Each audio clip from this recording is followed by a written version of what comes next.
그러니까 미가엘 천사들과 이를 돕는 사자들과 마귀, 사탄, 용 이들의 그룹들과 전쟁이 난 거예요. 하늘에서. 근데 이 미가엘 천사가 이긴 거예요. 그래서 이 하늘에서 전쟁이 일어났는데 전쟁에 패한 자가 이 땅으로 쫓김을 당했다는 거예요. 이 지금 그림을 상징해 주고 있어요. 전쟁이 영적 전쟁, 힘의 전쟁이 아니라는 거예요. 쉽게 말하면 법적인 전쟁이어야 돼요. 법적인 전쟁. 이 전쟁이 뭐냐면은 성경은 천사가 크게 두 가지로 나눕니다. 하나님의 기쁜 소식을 전하는 가브리엘 천사, 누가복음 1장 19절. 그리고 하나님 명령을 따라 하나님 백성을 위해서 싸우는 미가엘 천사, 다니엘 10장 21절. 이러한 천사가 싸워서 이겼다는 것은 이 천사는 하나님의 명령을 받는 자들이고 하나님의 백성들을 돕는 자들이기 때문에 이 천사가 이겼다는 것은 하나님이 이겼다는 것이고 하나님이 이겼다는 것은 우리가 이긴 줄로 믿습니다. 우리가 이겼다는 거예요. 천사는 이미 끝난 거예요. 여러분은 실패할 수가 없어요. 우리는 승리자야 이미. 우리 운동선수 수없이 예를 들었잖아요. 이미 우리는 국가대표라니까요. 나는 이미 챔피언이야. 승리자라면 하나님이 우리를 승리자로서 너 승리자의 금메달만 걸고 다니는 건 벌이잖아요. 하나님은 먼저 너는 승리자라고 일컬음을 해놓고 승리자로 하나님이 만들어 간다는 거예요. 그렇다면 모든 삶의 정황은 명예롭고 복 있는 교회인 줄로 믿습니다. 넘어졌던 자빠졌던 어떤 현장이든 간에 나를 위한 그 삶에 복 있고 명예로운 기회라는 것이 해석이 되잖아요. 이 용에 대해서 봅니다. 9절. 이 큰 용이 내어 쫓기니 옛뱀 곧 마귀라고도 하고 사탄이라고 하는 온 천하를 꿰는 자다. 10절. 우리 형제들을 참수한 자다. 우리 하나님 앞에서 밤낮 참수하던 자다. 지금까지 교회에 여러분 10년, 20년, 30년 다니면서 사탄이 무슨 일을 한다는 것을 여러분 알고 있었어요? 고발자예요. 사탄은 뭐냐? 우리 단점 캐가지고 교회 일 못하게 방해꾼이라니까요. 그러면 이제 사탄의 소리가 뭔지 이제 여러분 알 거 아니에요? 저 소리가 교회 일을 하게 하느냐? 하나님 편을 들고 있느냐? 목사 설교대로 살고자 하는 거냐? 아니면 방해하고자 하는 거냐? 분명히 이제 판명이 되는 거죠. 검사는 뭡니까? 계속 죄인의 죄를 취조해가지고 기소시키는 거 아닙니까? 그게 사탄의 짓이라는 거예요. 사탄은 자꾸 우리를 고발자로 참소자로 서는 것입니다. 근데 하늘에서 전쟁이 났는데 총칼의 전쟁이 아니에요. 하늘에서 전쟁이 뭐냐? 예수가 죄인을 죽여버렸다는 거예요. 예수하고 나는 죽어버렸다는 거예요. 그러면 검사가 할 일이 있는 거예요, 없는 거예요? 없잖아요. 공소시효 끝이잖아요. 이 영적 관계를 알아는 거예요, 여러분. 우리 존재를 얘기하고 있다는 거예요. 천상에서 게임이라니까 뭐 어떤 총칼의 전쟁이 아니에요. 법적 전쟁이야, 법적인 용어야, 다. 법적인 용어인데 사탄은 자꾸 우리 죄를 고발하는 거. 결국 낙심시키고 절망시키고 하나님과 멀어지게 하고 교회가 떠나게 하고 우리 관계를 해틀고 사탄의 짓이에요. 그러면 법적 전쟁은 뭐냐? 우리 예수님이 십자가상에서 우리 죄값을 치러버렸다는 거예요. 근데 죄값을 어떻게 치렀냐면 죽음을 통해서 완전히 죄값을 치러버렸어. 근데 그 죄값을 성경은 다른 편은 뭐라면 예수와 함께 우리를 죽었다고 그러거든요. 그러니까 더 이상 이제는 사탄의 그 참소의 기능이 상실된 것입니다. 10절 다시 한번 봅니다. 10절. 내가 또 들으니 하늘에 큰 음성이 있어 이르되 이제 우리 하나님의 구원과 능력과 나라와 또 그의 그리스도의 권세가 나타났으니 그 십자가의 권세는 뭡니까? 죄와 사망을 이기는 거잖아요. 십자가 권세는 뭡니까? 죄값을 치른 거잖아요. 십자가 권세는 뭡니까? 내가 예수와 함께 죽었잖아요. 막 옳고 그름이 이렇게 끌어올릴 때 내가 죽었어. 그런 걸 쉽지 않지만 여러분들이 그 일을 꼭 해야 돼요. 그래서 혀를 깨물어. 하고 싶지만 참아야지. 그게 승리자라는 거예요. 여러분 지금까지 살아온 과거의 삶을 돌아봐봐요. 여러분들이 똑똑한 척 할 때가 승리였습니까? 여러분들이 어떤 관계 속에서 막 내가 주장해가지고 내가 똑똑한 척 해가지고 내가 내 관철시켜. 그게 승리였냐고요. 아니잖아요. 그게 패배였잖아요. 이 하늘의 영적 싸움이라는 것은 이러한 것 중에서 이러한 율법으로 우리의 죄를 들춰낼 때 우리는 죄에 대해서 죽은 자라는 것입니다. 하늘의 전쟁이에요. 그래서 오늘 본문에도 하나님의 권세가, 그리스도의 권세가 이루었으니 하나님의 구원의 능력과 그 나라가 나타났으니, 결국 11절에도 그런 얘기하죠. 여러 형제가 어린 양의 피와 자기의 증거하는 말을 인하여 저를 이기었으니, 어린 양의 피가 자기의 증거하는 말을 인하여 저를 이기었으니, 사탄을 이기었으니 그들을 죽기까지 자기 생명을 아끼지 아니하였도다. 그러니까 이 전쟁의 승패는 예수 그리스도의 죽으심과 부활을 근거하고 있다는 것입니다. 내가 예수와 죽었는데, 우리 예수님께서 죄의 값을 치렀는데, 그래서 우리는 어떤 누구도 참소할 수 없는 것입니다. 교회 안에서 그런 얘기 했잖아요. 아비의 마음의 언약 관계라 그랬잖아요. 하나님 나라의 왕은 누구라고요? 어린아이예요. 답답한 거예요. 우리 교회 어른이 누구라고요? 어린아이라는 거예요. 예수님은 그런 원리로 통치한다는 거예요. 얼마나 답답하겠어요. 어린아이가 통치한 나라, 우리는 답답하는 거죠. 그걸 견디라는 거예요. 그 어린아이라는 것은 언약 관계라는 거예요. 그런 얘기했죠. 여러분들이 심판하고 정죄한 자가 내 아들이라니까요. 여러분이 정죄하고 심판한 자가 내 아버지라니까요. 이 관계로 조심스러운 거죠. 내가 뭔 말 할 때 조심스러워. 왜? 그분이 내 아들이니까. 그분이 내 아버지니까. 부모님이 한 얘기를 자녀들이 안다는 거예요. 부모님이 그 좋은 얘기를 한다는 것도 자녀들이 안다는 거예요. 근데 요즘에 부모와 자식이 단절돼 있잖아요. 김도호 목사가 그 얘기 하더라고요. 전달하는 방법이 과격하다는 거예요. 그 방법을 모른다고, 우리 부모들이. 아버지 같은 마음으로 전달해야 되는데 그게 안 될 수 있다는 거예요. 우리 모두가 가장 문제예요. 교회는 언약 관계입니다. 그래서 교회의 왕은 어린아이예요. 그것을 또 다른 말로 하면 아버지와 아들 관계. 어떤 말에도 여러분들이 아버지가 아들에게 향한 마음으로. 그러니까 그 아들이 아무리 좋은 말도 상처되면 안 되잖아. 우리 다 단절돼 있죠. 우리 아들네 와 있지만 아버지 잘못이야. 내가 잘못 가르친 거죠. 내가 따뜻하게 못 전한 거죠. 우리가 모두가 이런 마음을 가져야 된다는 거예요. 성도들 관계도 마찬가지예요. 아무리 좋은 여기서 설교를 한다 할지라도 이게 지식으로 전달될 수가 있거든요. 이건 안 되거든요.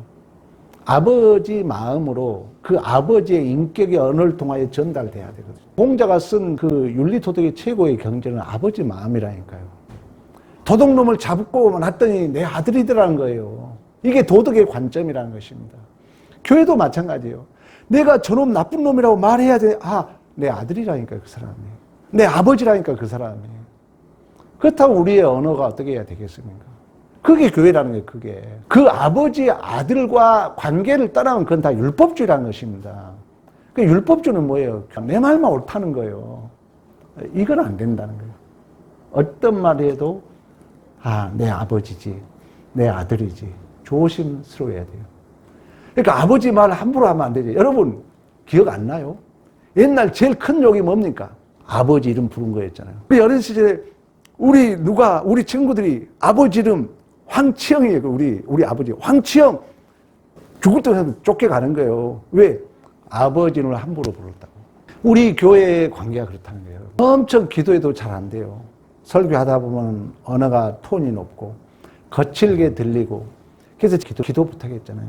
우리 교회의 손해잖아요. 그리고 이제 이런 권위가 무너지면요, 우리는 괜찮아요. 우리 자녀들은 이 모든 가치라는 것은 권위와 질서를 통해서 보존되거든요. 근데 이게 무너져 버리면은, 여러분 쓰레기 분리수거 잘해야 됩니다. 교회 시간 여러분들이 지키려고 노력해야 됩니다. 자녀들 앞에, 야, 나는 하나님 앞에 이렇게 헌금하는 거야. 보여줘야 돼요. 친척, 여러분들이 못 가면은 이렇게 돈 보내준 걸 애들에게 가르치라는 거예요. 너무나도 귀한 우리가 보존해야 할 가치들이기 때문에. 이제 이런 가치가 무너지면은 우리 젊은이들이 삶의 의미를 못 찾는다는 거예요. 삶의 가치를 어디서 찾을 데가 없다는 거예요. 그러니까 이제 이 젊은이들이 어디가 있냐면은 유일하게 자기의 가치를 찾는 데가 어디냐면은 컴퓨터 앞이라는 것입니다. 휴대폰 앞에. 얼마나 불행합니까, 우리 자녀들이. 그리고 유일하게 찾는 우리 자녀들의 가치는 뭐냐면은 돈 몇 푼 더 받는 거. 진정한 내가 양보하고 내가 기다려야 되고 내가 참고 내가 손해보는 것. 여러분 꼭 가르쳐야 돼, 우리 자녀들에게. 야, 너 손해볼 수 있어, 임마. 너가 손해봐야 누군가 이익을 보지. 이거 가르쳐줘야 됩니다. 그러지, 옳은 거 틀린 것만 가르쳐놔버리면요, 그 아이는 좀 과학형으로 표현하면 오늘 본문에 용이라 그러잖아요. 괴물이에요, 괴물. 왜? 나는 절대 손해 안 볼 거 아닙니까? 옳은 거 틀린 것만 가르쳐 놓으면요, 맨날 옳은 것만 따질 거 아닙니까? 우리는 그러면 안 된다는 거예요. 교회의 영적 싸움은 이 싸움입니다. 이미 예수님께서 십자가상에서 우리 죄에 대해서 죽은 자예요. 이제 더 이상 참소할 자가 없어요. 참소할 수는 그 권위와 기능이 상실된 거예요, 사탄은. 그래서 사탄은 영적으로 말하면 이 땅에 쫓김을 당했다고 그럽니다. 오늘 본문에 얘기하잖아요. 이제 쫓김을 당해가지고 8절에도 그 얘기하죠. 다시는 하늘에 있을 곳을 얻지 못하여 9절 땅으로 내쫓기니 12절 자기 때가 얼마 남지 않음을 알고 크게 분내어 13절 용이 자기 땅으로 내어 쫓긴 것을 보고 남자를 낳은 여자를 핍박하니라. 17절도 용이 여자에게 분노하여 돌아가서 여자의 남은 자손 곧 하나님의 계명을 지키며 예수의 증거를 가진 자들 더불어 싸우려고 바다 모래 위에 섰더라. 이제 사탄은 어떻게 표현하냐면은 이 땅에 쫓김을 당했다 그래요. 영적 표현이 그래요. 하늘나라에서는 이제 쫓김을 당해가지고 묵시문학적 관점이라 했잖아요. 시간적, 장소적 개념을 초월해서 이해하셔야 돼요. 성경적 표현이 뭐냐? 천상에서 예수님이 십자가에 죽으심으로 말미암아 우리의 죄값을 다 치러버렸기 때문에 이미와 아직의 관계라 그랬잖아요. 구원은 하나님의 시간은 묵시적 이 관점, 하나님의 시간은 이 카이로스 시간 속에서는 시간과 공간, 과거, 현재, 미래 개념이 없다는 것입니다. 하나님은 빛이 있으라 하시면 있는 거예요. 그럼 우리는 피조 세계는 시간과 장소를 이렇게 우리는 포획해서 그걸 이해하거든요. 우리 시간 속에서 아직 이루어져 있지 않았다는 거예요. 그분이 하나님이야. 자, 예를 들면 우리 시아가 어느 날 태어나고 보니까 황씨 할아버지를 만난 거예요. 그러면 이것은 어느 날 갑자기 태어난 지 시간과 공간을 초월해서, 그러나 내 할아버지라는 것이 믿어지고 또 인격적으로 내 안에 확인되는 그 과정이 필요한 것처럼 우리의 구원도 마찬가지입니다.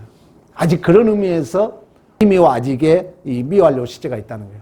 그러니까 이 기간을 42달, 1260일, 그리고 3년 반, 한때 반, 두때 반으로 얘기하고 있는 거예요. 이 기간 이제 사단은 쫓김을 당했기 때문에 이미 패한 자로서 쫓김을 당한 거예요. 이미 우리는 승리자로서 지금 고난을 당하고 있는 거예요. 그러나 이 사단은 자기가 있을 곳이 없음을 알고 있기 때문에 최후의 발악이라는 거예요. 그래서 더욱더 교활하게, 더욱더 집요하고 집중적으로 교회를 핍박한다는 것입니다. 그래서 이 말세가 가까워지면은 훨씬 신앙생활을 지키기가 힘들어집니다. 여러분, 우리가 얼마나 신앙생활을 하기가 힘듭니까? 또 문명은 그걸 알아요. 그 말은 뭐냐면은 우리 인간의 참다운 가치와 의미가 상실된 시대라는 걸 알고 있기 때문에 이 힘의 원리라 있잖아요. 바벨론 세력들은, 이 경제 원리들은 그걸 교묘하게 틈타고 들어옵니다. 들어와 가지고 모든 시 공간을 여기에 담아버린 거예요. 그래서 밖을 못 보도록, 이웃을 못 보도록, 아니 식물이 씨가 심으면 싹이 나고 꽃이 피고 자라나는 이 과정을 못 보도록 모든 걸 여기에 담아버린 거예요. 그래서 여기에 집중하도록. 이것도 하나의 사단의 괴계라고 볼 수 있어요. 그래서 될 수 있는 한 우리 청년들이 2시간 이상 컴퓨터에 보고 있으면 심각한 문제입니다. 이미 2시간 이상 여기에 매여 있다는 것은 미안하지만 중독자라고 보는 거예요. 이건 내 얘기가 아니에요. 전문가들이 하는 얘기예요. 하루에 이걸 떠나지 못하고 붙들고 있다면 중도자라고 보는 것입니다. 혹시 여러분 우리 어른들도 그러고 있다면 이 시간 회개해야 돼요. 바로 박차고 나와야 돼요. 산을 가든 차라리 길을 걷더라도 여기에 매이면 안 됩니다. 이처럼 사단은 교활하게 우리의 영혼을 빼앗아간다는 거예요. 최후에 바라가는 마음으로 집요하게 하나님의 가치에서, 진정한 삶의 가치에서 우리를 더 멀어지도록, 더 상실하도록 사단의 괴계는 이 땅에 쫓김을 당해가지고 발악을 한다는 것입니다. 그러나 오늘 14절, 이미 우리가 6절도 말씀했던 그 기간은 정해진 기간이고, 14절, 여자가 독수리 두 날개를 받아 광야 자기 곳으로 날아가서 그 뱀의 낯을 피하여 양육받는다. 우리가 이 땅에서 고난을 당하고 이 믿음을 아는 자들은 그걸 양육받는 자로서 활용을 하겠죠.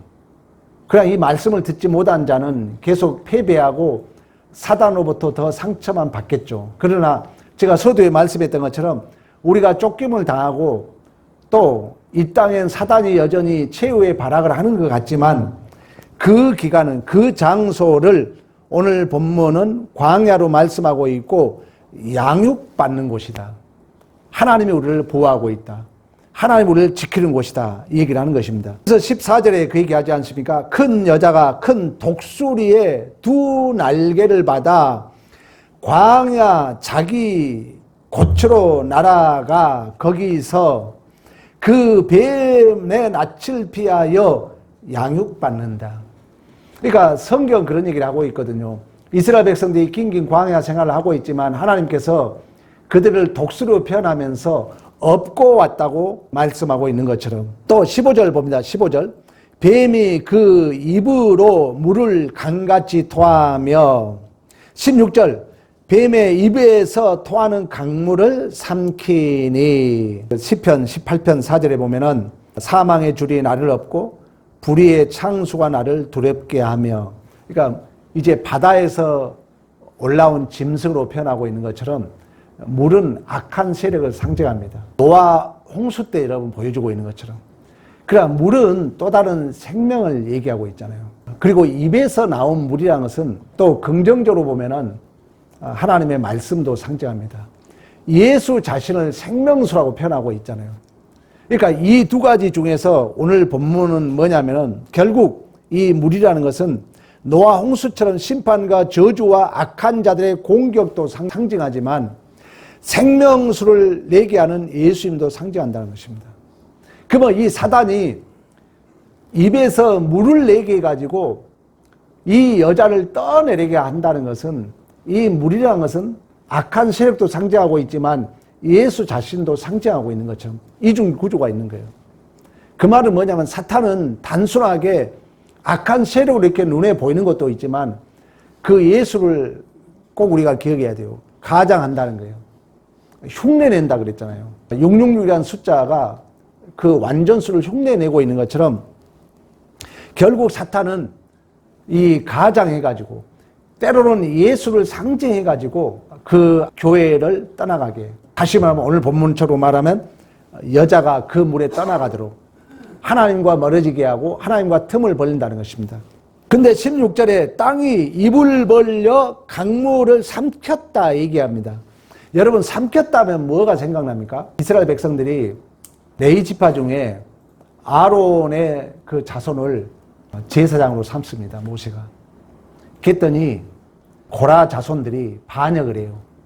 그때 땅이 갈라져 가지고 삼킨 내용이 나옵니다.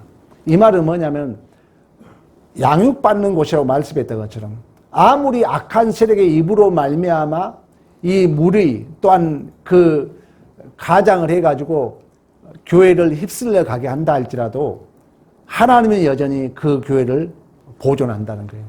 하나님은 아까 독수리로 표현하고 있는 것처럼 그 광야는 양육받는 곳이라고 말씀했던 것처럼 아무리 사탄 세력이 우리를 미혹하고 유혹하고 우리를 넘어지게 한다 할지라도 이미 승리한 그 하나님, 또한 우리는 이미 승리자로서의 교회, 그리고 그 광야는 여전히 하나님께서 양육하기 위하여 예비된 곳이라고 말씀했던 것처럼 결국 교회는 실패함 없이 승리할 수밖에 없는 것이 우리의 운명이고 우리의 자랑인 줄로 믿습니다. 이 믿음 안에서 여러분들에게 주어진 삶이 좀 공고하고 환란이 있다 할지라도 이 믿음 안에 감당하고 이겨내는 승리가 있기를 간절히 축원합니다.